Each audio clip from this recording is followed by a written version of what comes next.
Tommy, you want to talk about that? Yes, sir. Mr. President, this item is the corner of High Street and Ann Street, right next to O'Reilly Auto Parts. They want to rezone it to build a building with a beauty salon in it. And it's, okay, It was recommended by the Planning Commission. Okay, and I think that's Ms. Johnson's district, and Yeah, I'm okay with it. she's okay with it too, okay? Let's go to number 2. That item was recommended by the Planning Commission as well. It's to expand zoning for additional storage for the building there. Okay. And that's in the PJ? Yeah, PJ, okay. Mr. District 2, you got any problem? No. Okay. Item number 3. The third item was recommended by the Planning Commission for commercial development. Okay. And that's in District 2 also? You got any problem with District 2? No. Okay. Number 4? Fourth item was recommended by the Planning Commission to rezone 2 parcels with 39 acres for an intermodal facility. That's the thing coming from the Mobile, intermodal.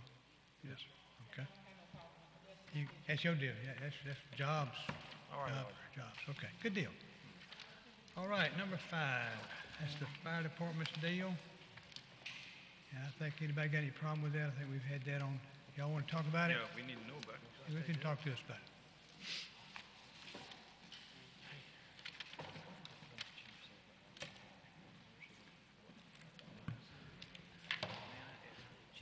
Good afternoon, Council, Mayor. What we're here to do is to present a request, the approval of the department's strategic plan and standard coverage, which you've had an opportunity to review. And what this is an extension of our desire to be the best fire department in the country, if not the Southeast alone. At this point, what we've done is, for almost 40 years, we've worked to improve ourselves and what we offer our community. In '86, we were a Class 2 ISO-rated fire department. I'm in Class 3. In '99, we became a 2. In 2014, we have finally reached the goal of an ISO 1, being the first one in the state. And at this time, we've been working towards gaining in a status of accreditation nationally, where you're recognized based off of your resources, your policies and procedures, and how you best offer your services to your community. So our goal is to obtain the first accreditation in the state of Alabama. There's very few in the country. At this time, I'd like for Chief Collier and Chief Carr to open up and explain exactly what the process consists of and what Montgomery Fire Rescue's goal is. Thank you, Mr. President, City Council members, Mr. Mayor, for this opportunity to share some exciting news with you about the future of Montgomery Fire Rescue. Like Chief Addy said, currently there's no municipal department in the state, fire department in the state that's accredited. We want to be that first one. We want Montgomery to set the stage for the other fire services in the state, just as we did with the ISO Class 1 rating. We prepared a little PowerPoint presentation. We're going to try to zip through it pretty quick. Just want to give you an idea of what this accreditation process means and the process we've been going through for a little over 5 years now to get to the point where we are. International accreditation documents the determination of our department to serve our citizens with responses measured by the highest standards in the world. The international accreditation process is a template for complete and comprehensive self-assessment and quality improvement assurance that is continuous. Nothing evaluates your department better than comprehensive self-assessment. This process, like I said, has taken us on a 5-year journey. We've accelerated that process over the last 2 years once sufficient data was collected needed for the accreditation process. Currently, MFR has submitted all the required documents and is currently being evaluated by the Center for Fire Accreditation International.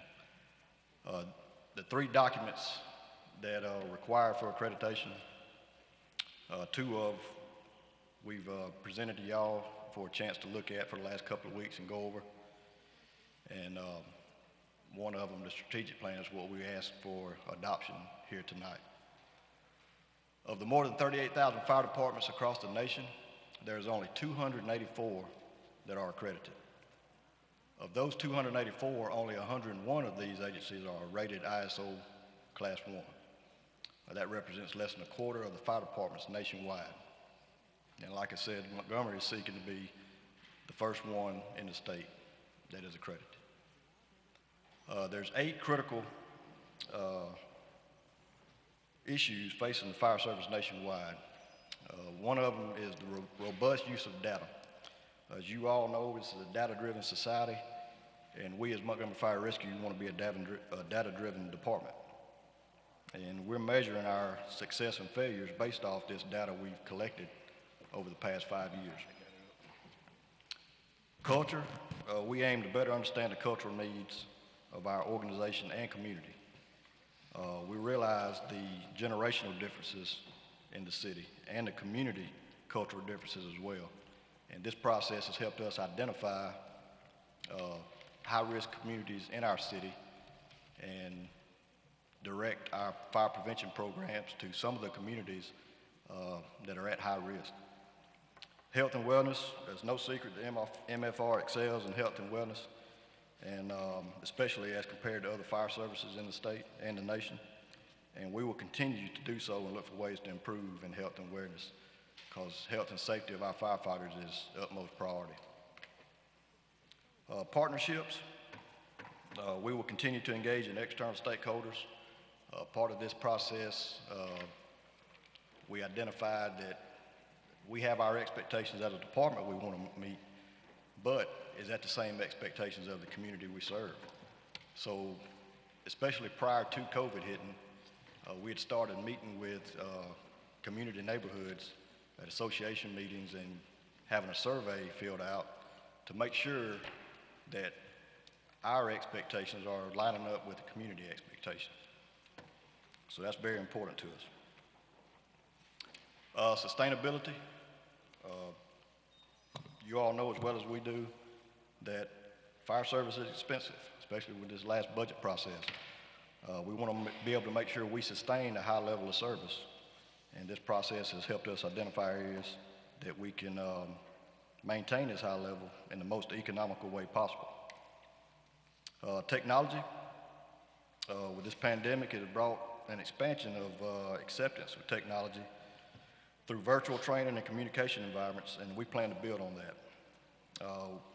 Also through this process, with our standard to cover document, we've included a lot of data that we relied on GIS technologies.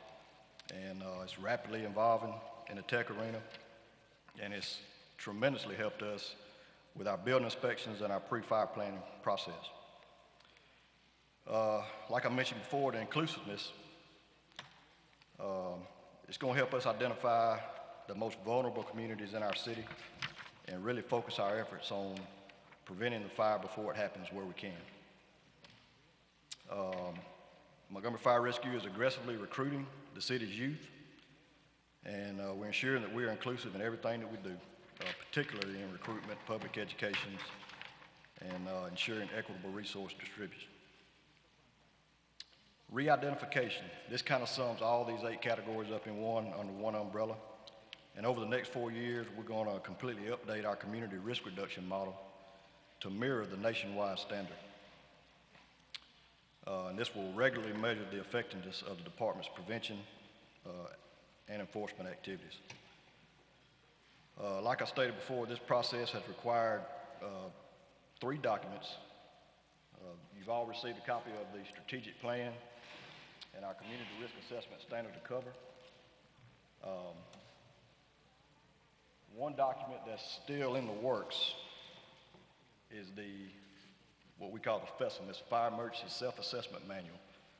And this is over a 400-page document of performance indicators. And it goes through everything from the legal existence of Montgomery Fire Rescue, through community risk reduction, risk assessment, response times, every program we have in the department.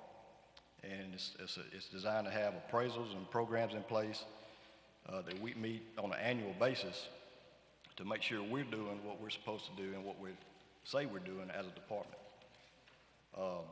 This manual will be available to you after we go through our evaluation process, because like I said, we have a 4-member peer assessment team assigned to us that's in the process of a 45-day period at the current time that will conduct a 3-day site visit, which will determine our accreditation status. And at that time, this document will be complete, and we'll offer that for you to take a look at. Sounds good.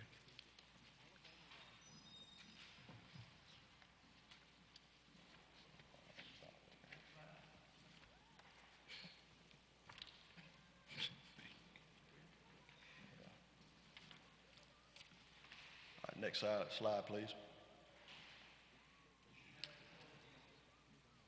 All right. What we're asking City Council here tonight is to formally acknowledge the standard of cover document which we supplied to you and to adopt our strategic plan. At this time, I'll turn it over to Chief Carr, and he will explain the strategic plan and the standard of cover. Good evening. Yes, sir. Thanks for the opportunity to let me speak. I'll try to get through this strategic plan very quickly. A lot of y'all know me from my COVID efforts. I've been the guy that's been testing and vaccinating a lot of people in the city, but my main responsibility is standards and compliance. So make sure we maintain our ISO rating and working on this accreditation process, and then we're following our NFPA standards. All right, so he kind of explained the purpose of it, but this document, the Community Risk Assessment Standard Cover, kind of brings everything together. It tells a story of the MFR, including our department's history, information about Montgomery that's in line with the Envision 2040 plan. We made sure that we stayed right on the same track as the plan that was already developed. Describes the expectation of MFR as told by members of the community. We reached out to, we had surveys to the community. Chief Cooper went out and had work sessions with members of the community and really found out what they wanted from their fire department. And that's reflected in both of these documents. The standard cover describes our current delivery system and all activities of the department in detail. Illustrates all hazard and risk assessments the City of Montgomery conducted over the last 2 years, including a breakdown of the city into the 14 geographical planning zones. Those planning zones are based on the stations as they're spaced out throughout the city, with the exception of 10, because 10 is a paramedic station. The CPSC wants us to kind of base that on our fire response. It illustrates response data in detail for the last 3 years, including MFR and communications baseline reporting data, and sets benchmarks for response improvement and documents goals based on the findings of the comprehensive self-assessment. Now, the strategic plan, that's the smaller document. It's about 30-some-odd pages. This plan was developed as part of that community-driven effort as well. We figured out what the community wanted from us, but we also brought members from the fire department together, from the rank of firefighter all the way to chief. Made sure it was it wasn't coming from one group of people. It had a little bit of everybody from all backgrounds.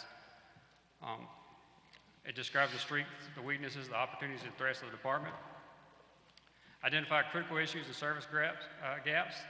Described our strategic initiatives, and details the department's goals and objectives for the 2022 to 2025 planning period. Our goal number 1 is we decided we needed to construct that new fire station with a direct focus on community engagement. Of course, everything that we're going to talk about is already funded. This is going to cover that densely populated area, South 4th Street and Fairview Avenue, and bring Station 10 and Station 7 together in that new Station 10 on South 4th Street. We want that to improve community relations and really enhance that, and improve the paramedic reliability in planning zones 2, 6, 7, and 12. Goal 2 is expand service protection capabilities for the City of Montgomery by developing and implementing a well-trained, fully equipped urban search and rescue team. This is another thing that's been slowly developing over time. With our 2 heavy rescue teams, we already have a lot of these processes in place. We're kind of putting a little bit of fuel to or putting our feet to the fire, so to speak, and make sure we're reporting on this and keeping that process moving forward. Goal 3, we're going to improve the training environment and capabilities through the addition of a live burn facility. Right now, we're kind of partnering with Prattville and Dothan and training our guys with live burns outside the city.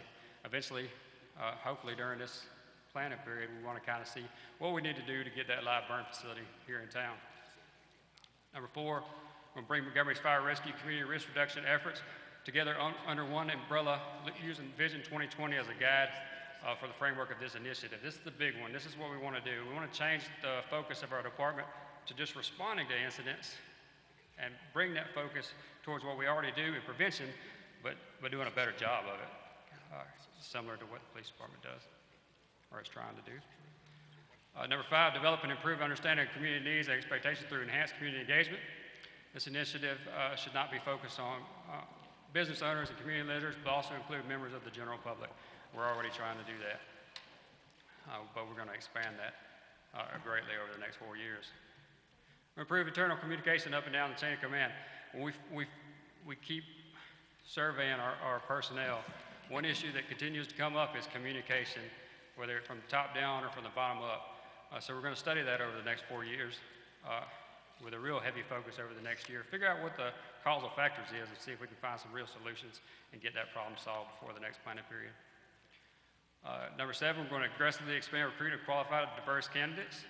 We're going to retain current employees and reduce the overtime burden by providing citizens of Montgomery with a fully staffed and highly trained, diverse, competent fire rescue service. And y'all played a big role in that. We really do appreciate what the council and what the mayor's done for us. And we're already seeing, improvement in our personnel numbers and I think retention as well. Number 8, we're going to improve our 90 percentile response time in all analyzed programs. We're a very fast department. We're on par, as you can see if you look through that document, with Savannah, Columbus, and a department in Arizona that we compared ourselves to because they all had a population around 200,000 people. We are comparable, and we beat them in most of the areas.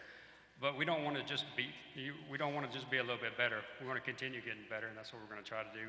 And this process is going to help us kind of stay focused on that process. Goal 9, we're going to conduct analysis of existing hardware and software technologies and conduct a peer assessment to identify areas where service can be improved through the use of new technologies within our budget limitations. We're already doing that as well. We're trying to make sure that we use the best software at the least expense.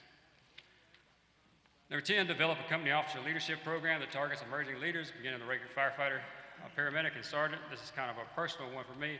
The fire department, as we've lost some of our older, more experienced employees, we've noticed that we have a leadership issue because we have a lot of younger men and women in leadership roles. So we're going to kind of work on a process that takes the combination of online versus in person and kind of works and develops these young men and women over the next few years and see if we can develop some good young leaders.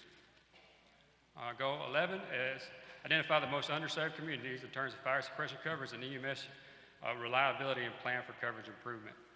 We've done that through the past. We brought in Rescue 98, Rescue 99 because our medic call volume is so high in the southeastern portion of the city, but we're going to continue to do that. We're going to continue to identify areas where the community may not be as served, as equitable as the rest of the community, and make sure we're staying in front of that. And the last one is improve public education to target the most vulnerable populations using the data that we've identified, the community risk assessment and standard cover. We know what our fire problem in Montgomery, just like most places in the country, residential cooking fires is the highest risk. So there's some things that we can do to get ahead of that, and we're working on those processes. All right, our implementation methodology is we're going to meet on this monthly. We're going to talk about it, see what we identify, make sure we're staying on track with our goals. We're going to formally report to CPSC every year and our authority having jurisdiction, which obviously is the council and the mayor. And we're going to make sure we keep our stakeholders in the community and in the department updated on what we're doing through social media and the website. And each goal that I just explained has a person that's responsible for that goal and making sure that it progresses. Anybody got any questions? Yes, sir. Yeah, Chief, on goal number 2 for the urban rescue. Yes, sir. Are you going to use dogs with that? No, sir. We're planning on a Type 4 urban search and rescue team, which to have dogs, it had to be a Type 1 team. There's a lot of expense involved in that, so we're not there yet, no, sir. Okay. Any other questions? Are we still ISO 1? Yes, sir. We're the only one We now? will continue to be an ISO 1 for as long as I'm there. We're the only one in Alabama? No, sir, there's 13 now in the state Oh, of really? Alabama. Okay, we Yeah, were we first.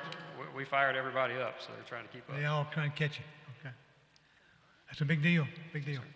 It's great. Anybody have any more questions? Well, thank you for the presentation, that's great, great goals there. Thank you, Council, Mr. Mayor. Sounds good. Okay, number 6. They didn't show for the meeting, is that right? We'll have them see if they show today. We've already had the public hearing on number 6, so we'll see if they show, we can talk to them then. Okay. Number 7. All right, who's in charge of selling all this property? There you are.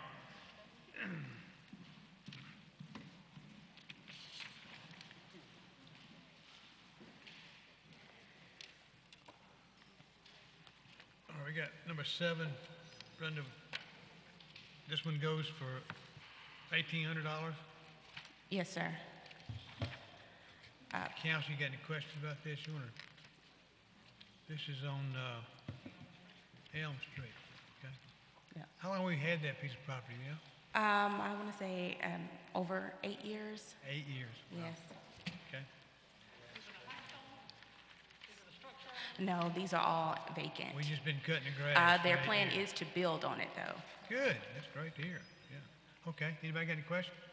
I think that's a good idea. All right. Let's go to number 8.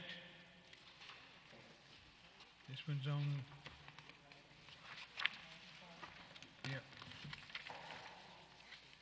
Any questions about this one? I like that idea with getting this property sold so we don't have to cut the grass anymore.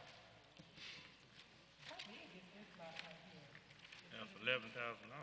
I know, I was looking at that price was real high, but how big is that? Is that a nice It, couple acres or an acre? it's, I want to say it's a little over an acre, but the value, they're paying way more than its value. It's only valued at $3,200, and they're paying $11,000. They want to make sure the city knows that they are serious about building a single-family home right there. That's great. Single family, permanent home. What you say they said it was gonna build?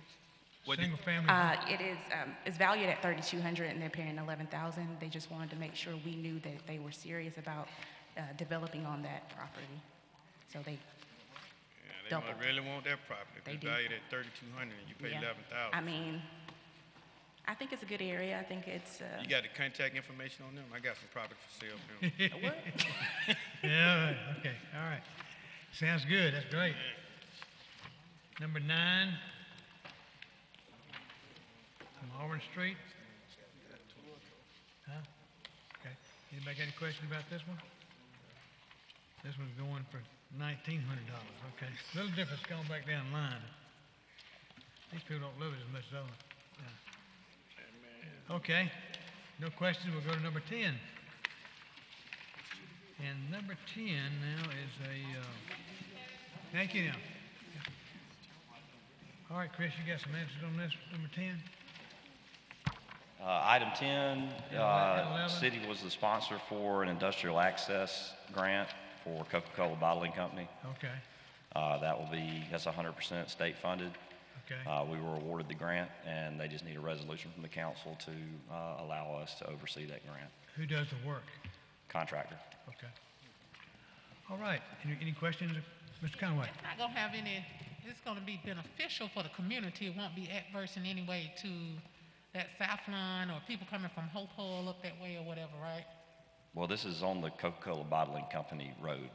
I mean, it's for the benefit of Coca-Cola. So it's just so this is for a This is private industrial road. access only. It's not gonna impact the Mobile Highway at all? Y'all not gonna do anything out It's a there? resurfacing. All right, number 11. Nanomobile Highway.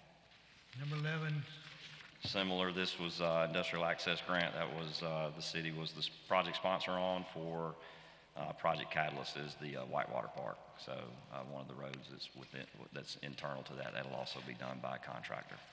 okay. This is just traffic lights, pretty much, right? Just Ma'am. turning and making the, Be honest with you, it's internal to the operation, so it was just a portion that was available for the state to participate in that project. So the city, Had a had turn to have lane. a public entity to be the sponsor, so we were just the sponsor for that deal. The turn lane going in with But you don't know nothing about it. Me personally? It's all the public-private partnership of the Whitewater Park. So the city of Montgomery is the project sponsor of the, Conduit to the state. yeah. Why you let them send you up here and you're not the, Good question. Okay, this is the way the state operates. Thank you, that's good. Going to number 12.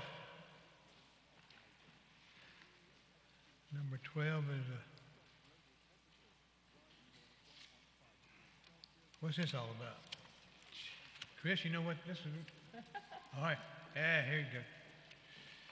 Christine, hazard mediation plan. Good afternoon. The Division D Hazard Mitigation Plan is a collective plan for the 12 counties that bring up our division as far as emergency management. So during this last year, we've actually been working on phase 1, and we've gotten to the point of phase 2 through our local emergency planning committee to build and identify each and individual hazards that we could potentially deal with, whether it be natural disaster, man-made, or other things that could come up as we've seen, like the flood in Deer Creek. If we can identify these issues as mitigation issues, we can actually apply for funding that will help mitigate those situations so we can hopefully help those communities that we're seeing. So we've already identified several places to include, hopefully by 2024, building multiple standalone structures throughout the community through grant funding for like safe shelters for people during tornadoes and things like that. Okay. and you say you've already identified several Yes, ma'am. projects? Each of you were invited to our local emergency planning committee over the last year, and they've had several of them, and we've actually been participating in this. This is something that was grant funded and paid for by the state of Alabama Emergency Management. They broke us into divisions versus each county paying for their own individual one. Okay. Do you have a list of the ones in Montgomery County? I mean, you don't have to have them now, but the ones that you've identified in Montgomery County? Why, yes, I do. Oh, well, good. I'd love to see just which ones we're talking about. You knew I was going to ask, didn't you? I always take care of this. So far, one of the identifiers that we've worked on is the integrated FEMA HAZAS HM application for hazardous loss estimates throughout the local GIS programs, maintaining and updating the data through our GIS, which helps data that goes to like our flood management and mapping systems. They requested an easement to install community storm shelters through sizable mobile home parks throughout the entire county. Promote the construction of safe rooms within public buildings such as new schools, libraries, community centers, and other buildings where foreseeable. Identify other environmental awareness events to integrate public information and hazard exposure to protective measures. Support the establishment of statewide technical assistance program throughout the Alabama Cooperative Extension System to develop best management practices, guidelines for channeling and drainage and system management. Again, Deer Creek, that was one of our big things, and Madison Park were two that we identified. Installing freestanding public safe rooms in vulnerable locations, installing individual safe rooms and/or community shelters at critical facilities and existing educational facilities. To create a plan that addresses the major flooding and washing out of Dozier Road, as well as other erosions due to the river. So I heard Deer Creek, Madison Park, and Dozier Road. Are those We didn't pick individual locations. We That's didn't what I say- was asking. The city had you actually No, ma'am, this is a identified them yet? county plan. We don't pick individual communities. We try to make it holistic as possible, because if you drill down too far, you tie yourself into a corner. Okay, so but when you start identifying where you're going to actually put these structures beyond just these three, we'll know about it, right? We have not even looked at we're going to that. That's why we have to get the plan approved so we can get to that. And once we do, we will open it up to community forums. There's actually a public information portion that comes next, and we'll open it up to communities that are willing to provide the land or the capabilities for us to locate those shelters. I just want to make sure you're going to come back to us by the time you get to that place. So we don't want to just hear about it on the news. We'd like to I would like to know. So I don't know about any of the other Before councilors. everybody else knows, we need to know. We did that in the past, and yes, ma'am, we always do, but we did it and we tried to locate it in different parts of our community, especially the mobile home parks, and not one of our mobile home parks in the entire county of Montgomery. I visited each and every one, was willing to donate the land for a grant that would have paid for the structure for that community. Oh, wow. Yes, ma'am. That's not good. Did they realize how important it was? Well, I mean, I'm quite sure I know they do, but, So, okay. so you're telling me none of the mobile home parks would donate the land for, None were available and willing to. Several of them were owned by out-of-town and out-of-state individuals that refused to even meet with us. And the ones locally said they didn't have the space or the capabilities to donate that without the approval of owners. And owners refused to meet. Wow. wow. Well, That's some of not them- good. You're working hard to keep them safe. We appreciate that, so. Yes, ma'am. Okay. All right, any Thank more you, questions? Christie. Thank you. Thank you. 14. This one been withdrawn. Yeah, Ms. Brenda, this is the one in the house. Yeah, 14 is one, it's in a residential area. We had to pull it. They can't do. It's withdrawn, okay. Event center. Okay. Number 15 has been withdrawn, so they didn't get their ad in the paper, so they'll be at the next council Okay. meeting. All right, number 16 is appointments, and number 16 is appointment, number 17 is appointment, You skipped 18, right, what 13 was the, Business Well, license that we revoked. So he's okay. coming back for a new license. Right, I'm okay with it as long as you okay with 13? you pay this money and he understand it. I'm okay. Okay, all right. All right, I'm sorry, I missed that one, 13, okay? Down to 19 now, that's another appointment. 20 is an appointment.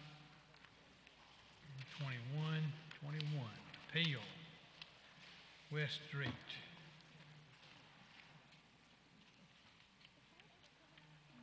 Where's Mr. Carr at? This one's appealing. You got any, Mr. Carr, you got any information on this?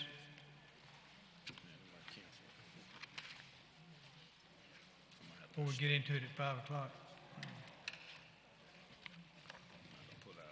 It's a residential house on West Street. The entire roof is collapsed on it. Where's West Street? It's right off the interstate over there in Highland Park. Excuse me, Oak Park. Moorberry District. Good Lord, it's awful. But I think the gentleman is just going to ask for more time. I spoke with him already. He said some people went in there and vandalized it, stole a bunch of stuff. He's kind of weighing his options, whether it's feasible to repair it or just tear it down himself or let us move on it. Yeah, Well, he hadn't torn it down yet. No, ma'am. That's always good. all right, good. Having a conversation first. Number before we 22 tear it is down. another one, isn't it? 22 It another. is. That's going to be a gentleman. He's an out-of-state property owner. I don't know if he's here, but he actually bought it from a tax sale purchaser. It's on the corner of Oak and Gaston. It's just a dilapidated building. We've sent him notice, and he stated the same thing. Hey, I just want y'all give me time to sell it. Yeah. Like I said, he's actually from Minneapolis, and he bought it. I don't think it's been occupied since maybe 2010. Okay, and the guy who wants to purchase it, he lives here local? Or He is he doesn't have a buyer at this time. He said he's just. He got somebody that's gonna buy it. He informed us that he had a broker going to list it for him, but he didn't mention having any definitive contracts or anything like that in place. And again, just How asked long for, you've already given him? he would be still within his 30-day appeal time frame. So it's only been, like I said, less than 30 days since we served notice. Okay. How much time will you give him? It I would mean, vary. if- That's the biggest thing is we don't want to leave it as an indefinite amount of time. Right. You know, we usually put a stipulation, hey, 60, 90 days, something to that effect, just kind of depending on what steps he's taking on his end. Like I said he's got a broker. If we get contact from a broker, we see a sign go up that he's actually listed it. It's on an MLS website or something like that. Obviously, it indicates that he's moving forward. But if there's no action or activity, then usually we tighten up the time frame. Well, let me ask this question. How long, if we approve it tonight, like just say we just go ahead and approve it for whatever reason, would he have like maybe another 30 days before we actually tear it down? Absolutely, yes, ma'am. Okay, well, okay. Might be good. Okay, number 23, thank you, Brandon. Authorization to demolish two of them on North Decatur and East Park Avenue. And then you got 24 and 25 are unsafe structures and abatements. Okay, we have, to speak to us in the work session is signed up is Karen Benton, Old Cloverdale Association. I guess it's all about the fountain? That's right. Okay. Good afternoon. Karen. I'm Karen Benton. I appreciate this opportunity to make an appeal for your support on behalf of my District 7 neighborhood, Old Cloverdale, for a project that benefits the city of Montgomery. Old Cloverdale has the privilege of being host neighborhood for 5 public parks. Our neighborhood association feels a sense of responsibility to ensure the parks are a credit to our city. We became a 501c3 nonprofit so we could tackle projects like the one I'm introducing.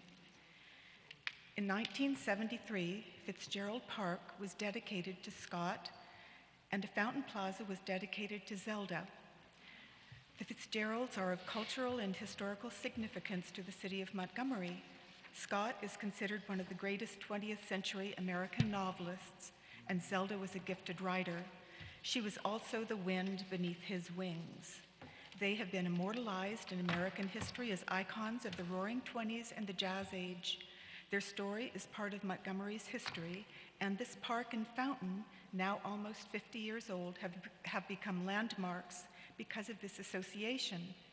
Unfortunately, the years have not been kind to the Fountain Plaza, and it has deteriorated beyond repair. With Parks and Rec's permission, we decided to build a new Fountain Plaza. Thanks to generous contributions from our councilor, Mr. McInnes, and our county commissioner, Dan Harris, and after 1.5 years of hard work, we've raised $38,000 to fund the construction.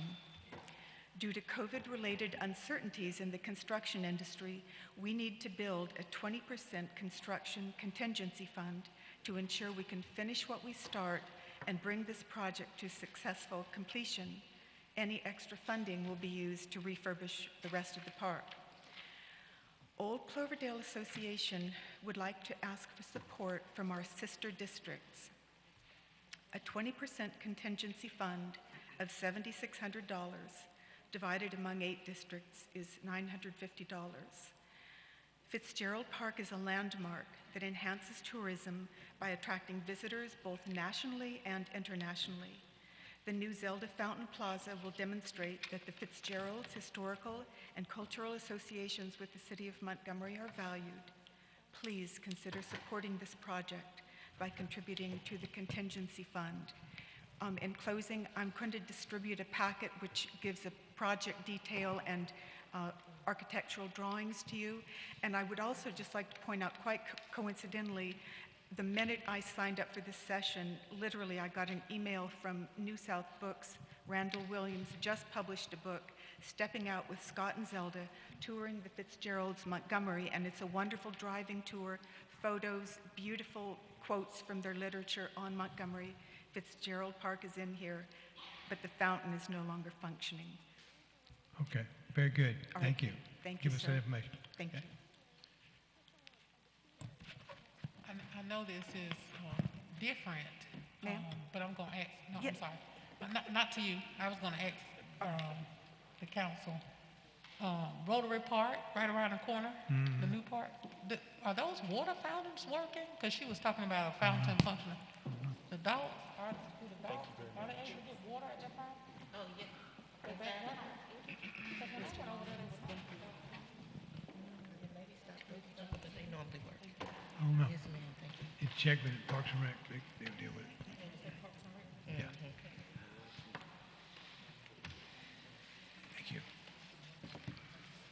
Thank you.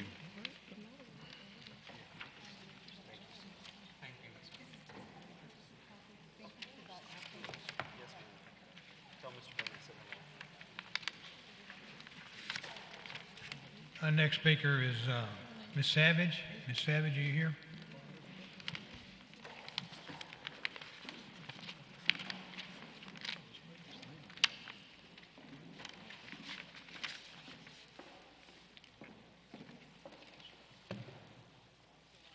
I would like to thank the city council for having me and the mayor for hearing me out.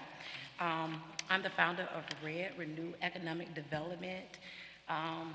We're fairly new. We kind of started in October 2006.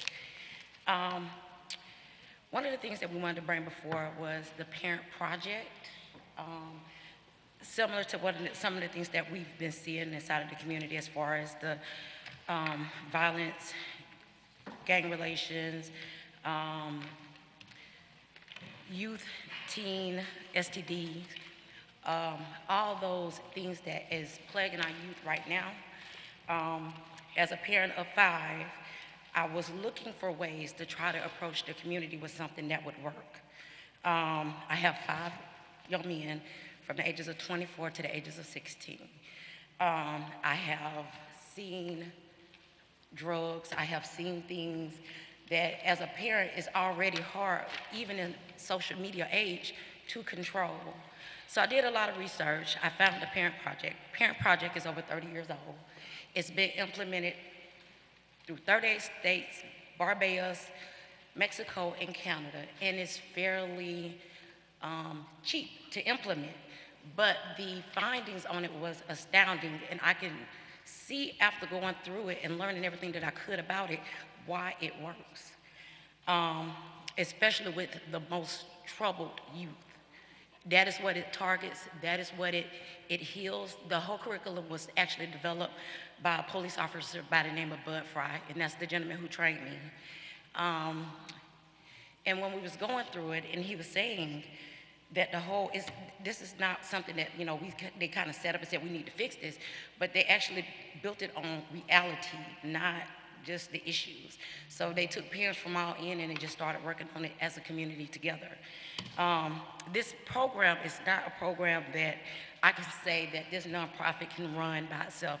It is going to have to be a community initiative, and that's why I'm standing before you.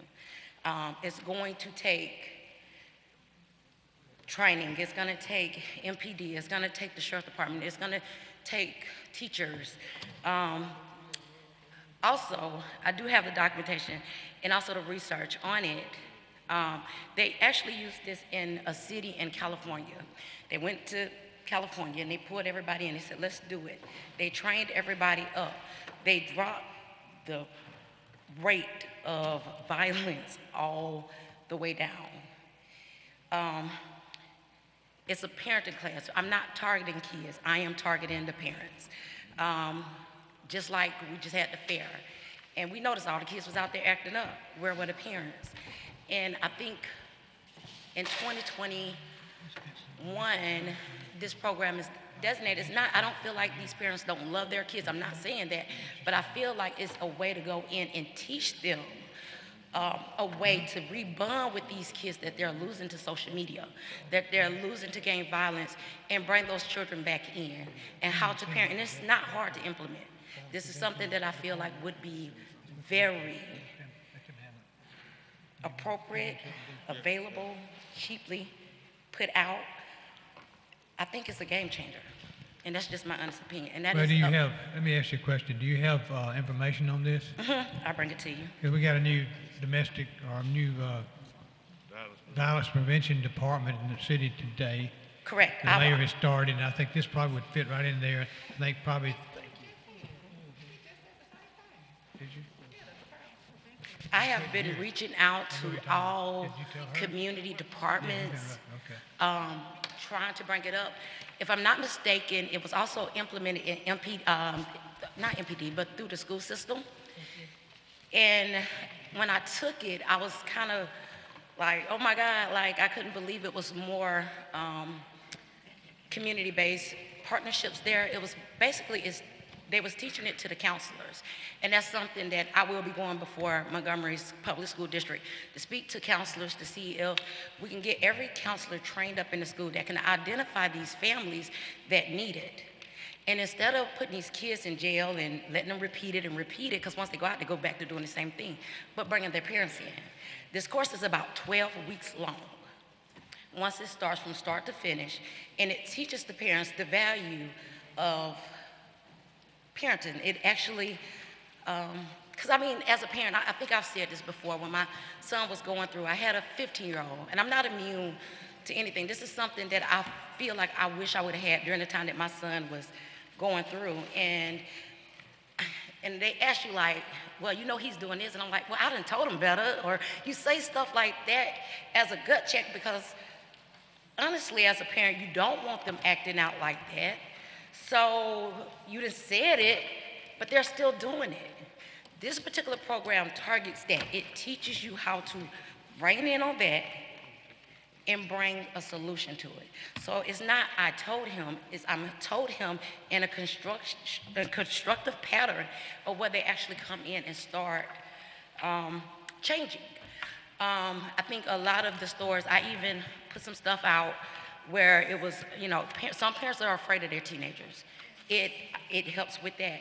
This parent is designed with parents that have kids that have ADHD. This program is also backed by, I'm going to say, Virginia Department of Justice. A lot of this stuff is on our website, see, as well as the Parent Project website. Yeah, I think you, best thing, carry the school system, let them see what they do with it. You got a good idea, we like it, but your time is up. We appreciate you bringing it to us. And Okay, thank you. I think you've got it with us, and I think the mayor sees it, and it probably fits in some things we do too, but the school board is probably the best thing for you. Thank you for Is this your here. number on here, this 782? Okay, thank you. Thank you very much. Thank you. Okay, I think that concludes our meeting this time. We'll adjourn till 5 o'clock.